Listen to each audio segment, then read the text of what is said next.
Assalamualaikum warahmatullahi wabarakatuh.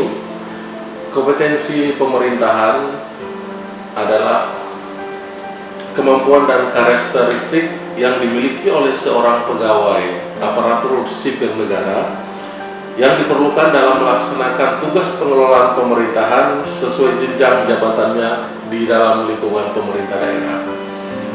Hal ini diatur di dalam Undang-Undang Nomor 23 Tahun 2014 tentang pemerintahan daerah, yang dimana dinyatakan bahwa setiap pegawai negeri sipil atau ASN wajib memiliki kompetensi pemerintahan.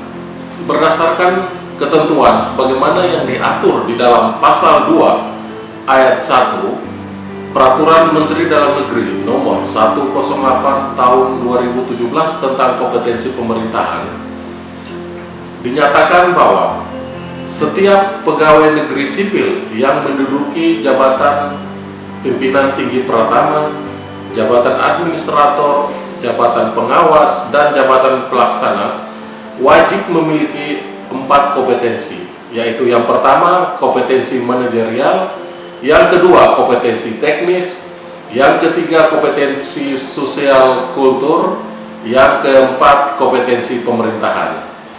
Langkah-langkah dalam kita melakukan asesmen kompetensi pemerintahan itu yang pertama adalah peserta atau calon asesi datang kepada asesor untuk melaksanakan konsultasi dalam rangka pelaksanaan untuk asesmen kompetensi.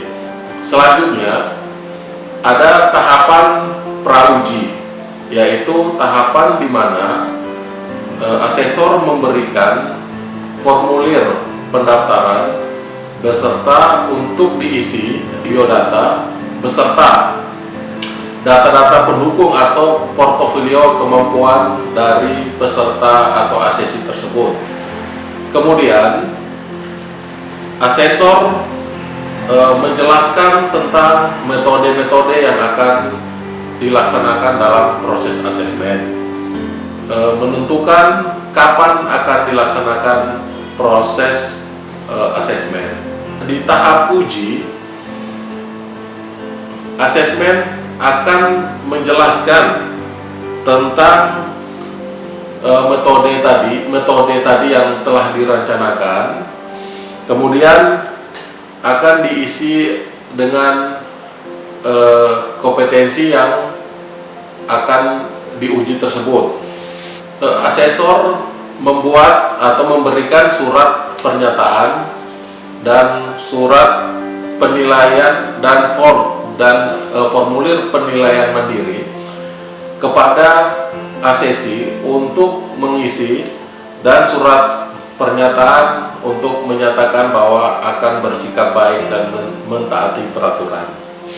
Tahap yang keempat yaitu pelaksanaan asesmen, di mana yang akan dilaksanakan atau diuji adalah dengan metode atau perangkat yang telah dibuat oleh asesor.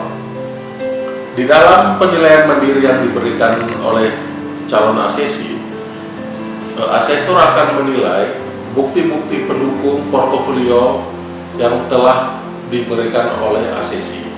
Bukti-bukti pendukung tersebut itu dinilai berdasarkan FATM atau valid, asli, terkini, dan memenuhi.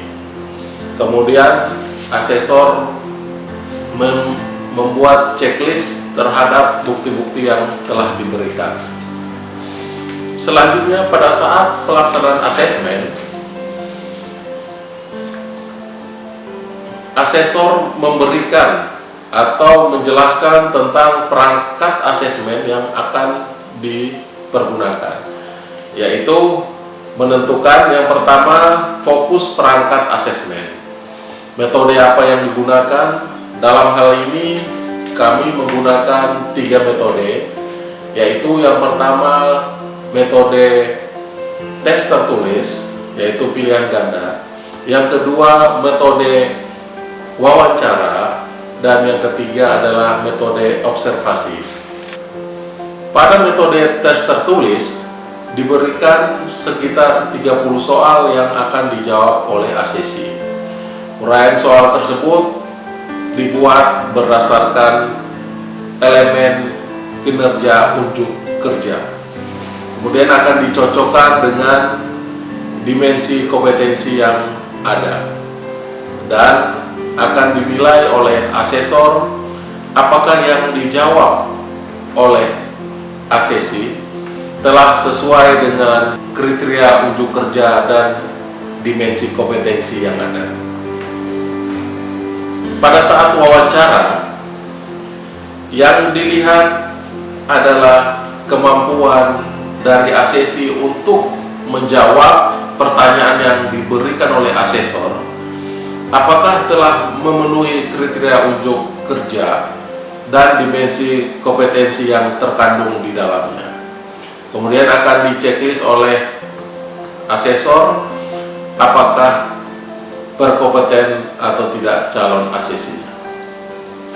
Kemudian pada saat kegiatan observasi, calon ASESI diminta untuk mendemonstrasikan atau memperagakan bagaimana cara dalam menyusun sarana prasarana penyusunan naskah akademik.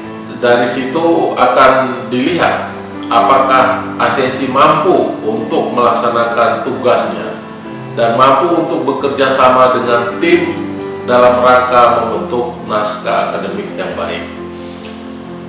Pada saat melaksanakan penyusunan tim tersebut, ASESI melibatkan beberapa pihak, yaitu yang pertama dari pihak bagian hukum sebagai pengoreksian SK atau pengoreksian naskah akademik. Yang kedua dari staf pelaksana atau staf dari bagian pemerintahan sebagai pemerakarsa naskah akademik mempunyai tugas untuk menyiapkan dokumen administrasi, surat-surat, nota dinas yang terkait dengan kegiatan naskah akademik tersebut. Yang kemudian ada pihak yaitu staf perencana dan penganggaran, yaitu bendahara yang bertugas untuk merencanakan dan menghitung besarnya anggaran yang akan diperlukan dalam membuat dan menghitung sarana prasarana untuk membuat naskah akademik.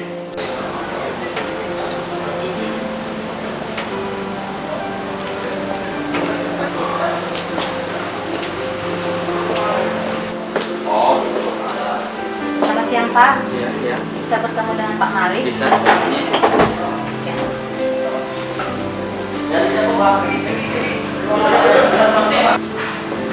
siang Pak. Ya, silakan dulu Bu. Dari mana Ibu? Ya Pak, saya dari bagian pemerintahan Kabupaten Sarawak Pak. Oh, Ibu Kasubag ya? Ya, siap. Saya kasih banget nomornya. Oh iya. Ada yang bisa kami bantu Bu? Ya Pak, rencana saya mau konsultasi Pak terkait asesmen kompetensi pemerintahan. Oh iya.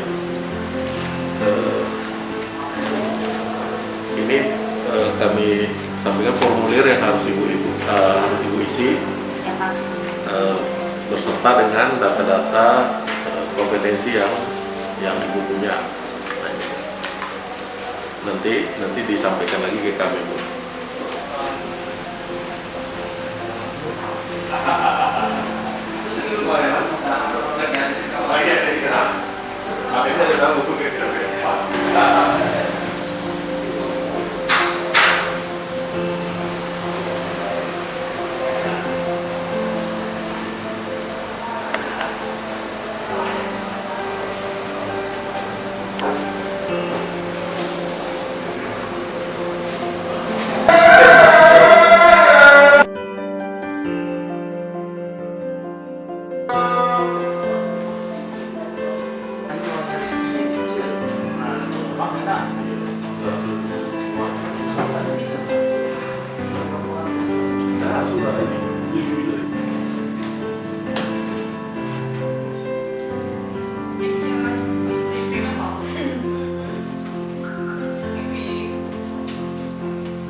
Ya, silakan duduk.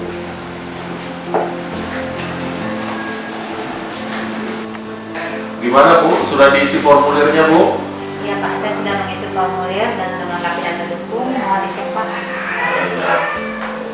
Saya lihat dulu ya Bu. Ya.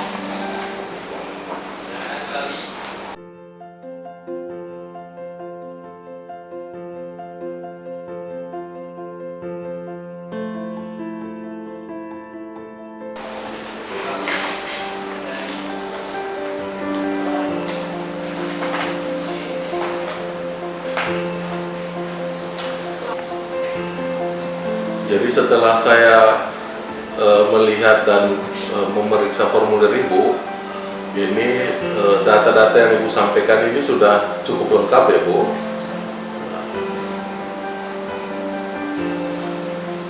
Jadi ini bisa kita lanjutkan ke tahap yang berikutnya. Perlu kami jelaskan kepada Ibu tentang rencana pengembangan asesmen yang Ibu ajukan itu bahwa akan kita laksanakan dalam beberapa tahap dan metode. Selanjutnya kami jelaskan dulu rencana dan gambaran tentang kegiatan asesmen yang akan kita lakukan. Yang dimaksud dengan asesmen itu adalah upaya untuk mengetahui sejauh mana kompetensi Ibu berdasarkan tugas dan pokok yang sekarang Ibu lakukan. Kemudian akan kita laksanakan metode asesmen ini dengan 3 metode, yaitu yang pertama kita melaksanakan tes tertulis, yang kedua kita melaksanakan tes lisan, dan yang ketiga kita akan melaksanakan wawancara. Nah, untuk kompetensi daftar unit kompetensi yang Ibu usulkan itu adalah kompetensi berdasarkan standar kompetensi yang diatur di dalam Permendagri nomor 108 tahun 2017. Judul unit yang Ibu ambil adalah menyiapkan alat kelengkapan dalam proses menyusun naskah akademik. Nah, untuk itu Bu, kalau untuk selanjutnya Bu, kita harus menyepakati beberapa hal terhadap pelaksanaan asesmen ini, yaitu yang pertama Bu, kami minta Ibu untuk mengisi formulir 03 tentang penilaian mandiri. Ini Ibu bisa isinya, ini nama Ibu diisi, dan ini daftar kerangka unit kerja, apakah Ibu berkompeten atau belum kompeten, nanti diconteng.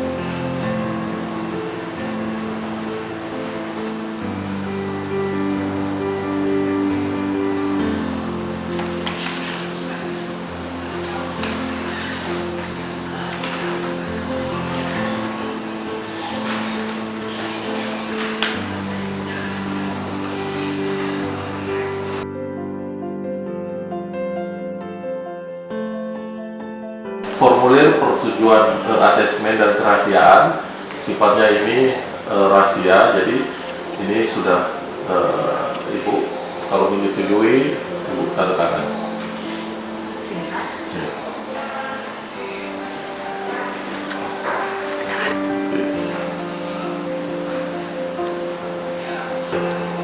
Pak, ini surat dukungan dari atasan saya Pak mengikuti asesmen ini. Iya. Terima kasih Bu ya. Ini untuk sebagai data pendukung juga untuk kami.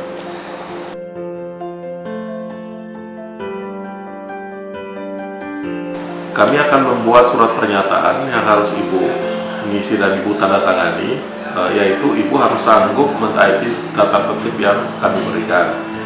Terus apabila ada keluhan ataupun pengaduan, ada lembaran nanti pengaduan dan keluhan yang bisa Ibu tanda tangan dan bisa Ibu laporkan ke kami.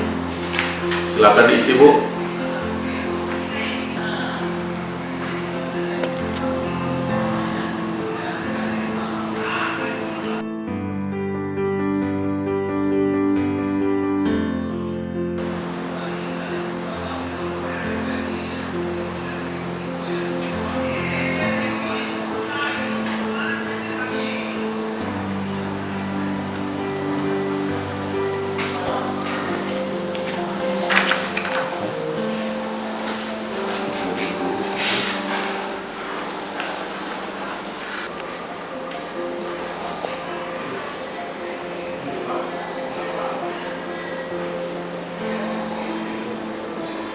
Sudah kami rekomendasi Bu untuk dilanjutkan di tahap yang berikutnya. Jadi kita perlu sepakat untuk hari ini, kira-kira kapan Bu kita bisa laksanakan? Bagaimana kalau hari Kamis Pak, tanggal 11 mau KMDA besok? Jadi Bu, untuk proses kita hari ini cukup sampai di sini Bu. Kira-kira ada yang Ibu mau tanyakan? Ya, cukup Pak. Oke, kita Ibu jaga kesehatan ya. Sampai ketemu kita di tanggal 11 hari Kamis nanti. Terima kasih Bu. Ya.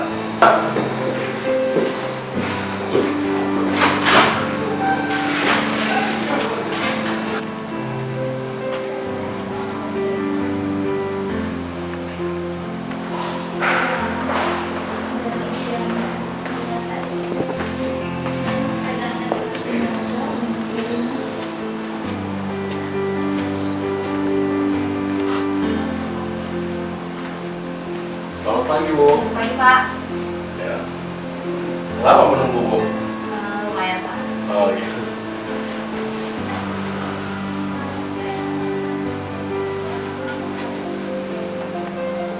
Apa kabar Bu hari ini Bu? Kalau baik Pak.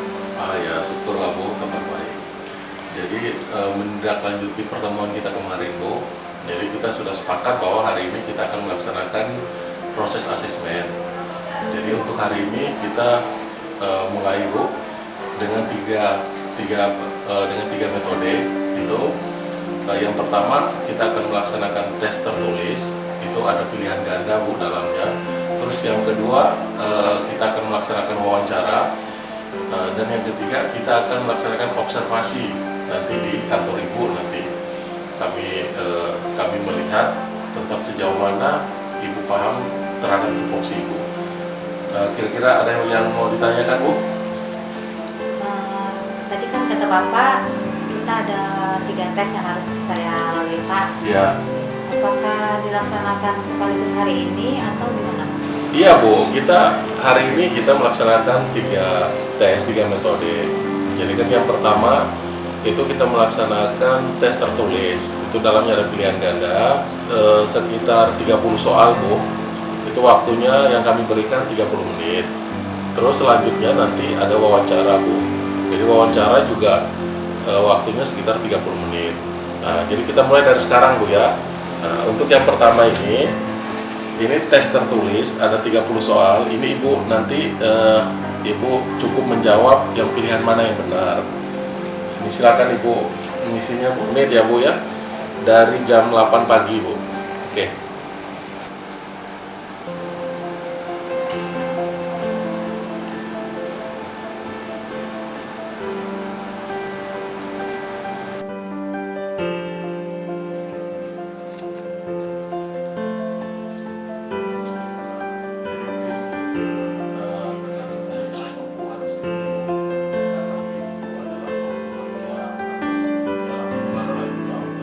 Terima kasih Bu. Jadi untuk tes tertulisnya sudah Ibu kerjakan. Sekarang kita memasuki tahap yang kedua, yaitu tes wawancara Bu. Jadi saya di sini ada beberapa pertanyaan yang akan saya sampaikan ke Ibu. Yang pertama, kira-kira menurut Ibu manakah yang lebih penting antara membentuk tim penyusunan naskah akademik dulu ataukah mengandalkan kegiatan naskah akademik? Kalau menurut saya Pak, kita lebih dulu membentuk tim pembentukan naskah akademik daripada menyiapkan anggaran. Karena tim itu nanti akan bertugas untuk menyusun program, rencana, dan kegiatan yang akan menyusun naskah akademik kita Pak.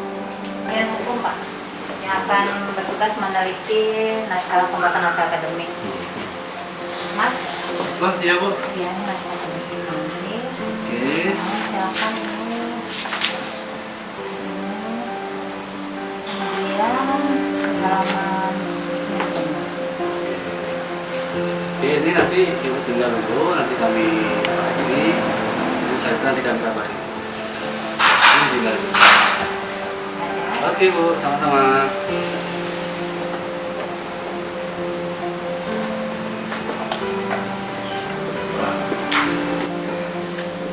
Kalau ini Pak, strategi pemerintahan Pak.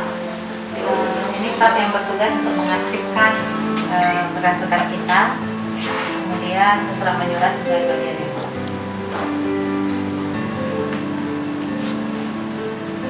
Itu dimasukkan, dihasilkan nanti kita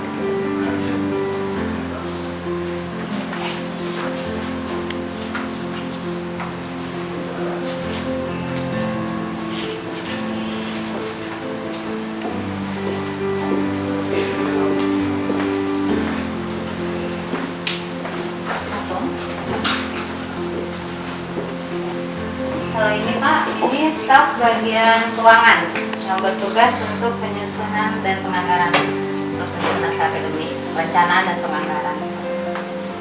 Ini tolong diamkan ya Pak. Iya. Berapa anggaran?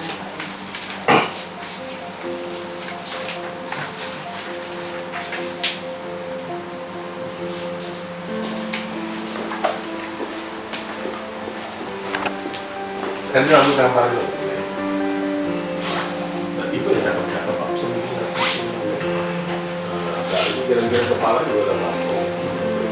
Ya Bang. Kira-kira apa lagi yang ini?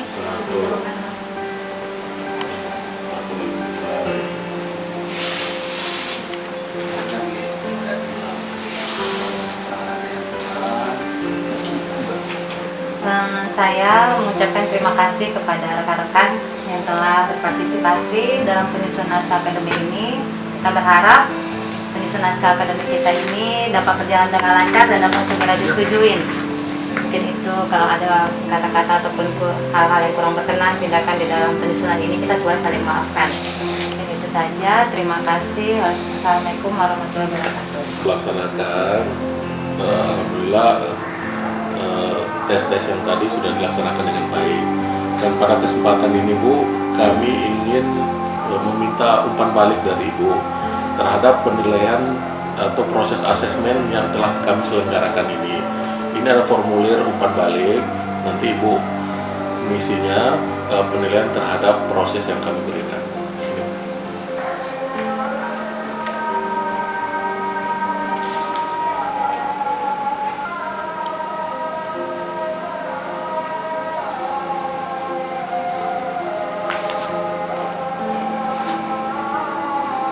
Setelah ini Bu, ada formulir keluhan dan pengaduan. Kalau memang Ibu merasa ada yang kurang terhadap pelaksanaan ini atau Ibu tidak menerima hasilnya, Ibu bisa menyampaikan di dalam formulir keluhan dan pengaduan. Ini formulirnya Bu. Terima kasih dan semoga sukses selalu Ibu. Salam kompeten.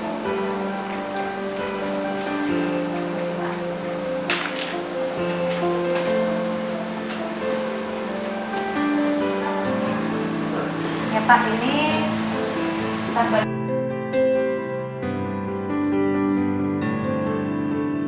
Saya Mulia Malik SHMM menyatakan bahwa mendukung program yang telah diberikan atau dilaksanakan oleh Badan Diklat Kementerian Dalam Negeri beserta LSP PDN dalam rangka mengembangkan kompetensi ASN khususnya di lingkungan pemerintah daerah demi kemajuan ASN mendunia. Bismillahirrahmanirrahim. Saya Insinyur Endang Abdul Nasir, Sekretaris Daerah Kabupaten Sorlangun, mendukung program pengembangan kompetensi aparatur sipil negara atau ASN oleh BKPSDM Kementerian Luar Negeri dan LSP PDN. Semoga ASN semakin berkompeten. Salam berkompeten.